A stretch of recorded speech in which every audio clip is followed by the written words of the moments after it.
I was sweating so much, just shifting my weight produced an audible squish as the soaked padding squeezed between iron and flesh.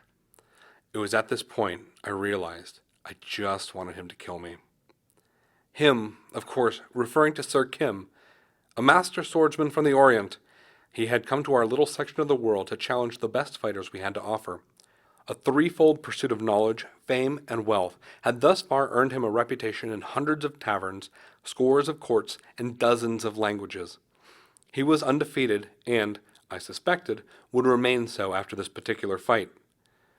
I looked through the slit in my visor, trying to ascertain exactly where the door was located in the specially constructed hut. Sir Kim had ordered the construction to conceal our fight in order to keep his style secret, but I suspected it served a second purpose: keep me blind and sweating. It was doing just that. Finally, after much too long, I heard the latch on the door and adjusted my gaze appropriately. This was not a smart move. I was immediately blinded by sunlight. Sir Kim strolled in. I almost forgot to take up a defensive stance as he took up position against me. I was too busy watching the man. His garb contrasted mine. Where I was covered in plate, he was merely draped in black cloth. His sword was odd too. Where mine was a giant beast of iron, his was a stick that lacked even a crossbar. He approached cautiously, feeling fully each step he took to ensure his footing was secure. My guard finally up, I continued to watch. He bowed. I nodded. We both waited for the other to take the first move, each sizing the other up. While I was well aware Sir Kim had never lost, he seemed hesitant to add me to his kill streak.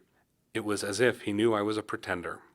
A dozen curses raced through my brain at that thought. I cursed my path here. I cursed my liege, whose boast bound him to this fight. I cursed his cowardice, which ended with me, here, wearing his armor. I cursed my honor. I cursed my family's honor. I cursed my oath as a squire. I cursed everything I had ever encountered in my life, down to the younger boys who would have had to fight in my place if I had taken a more cowardly tack.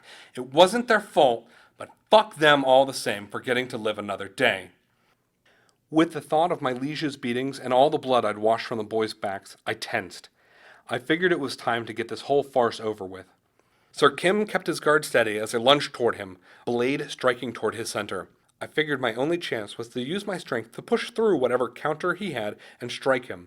I was well protected from any answering swordplay. I was immediately surprised by his action, however, when he dropped his guard, stepped to the side, and grabbed my elbow with his now free hand. I was at once lifted off the ground, then deposited on my back, my momentum and the weight of my armor working against me. I'd expected a counter.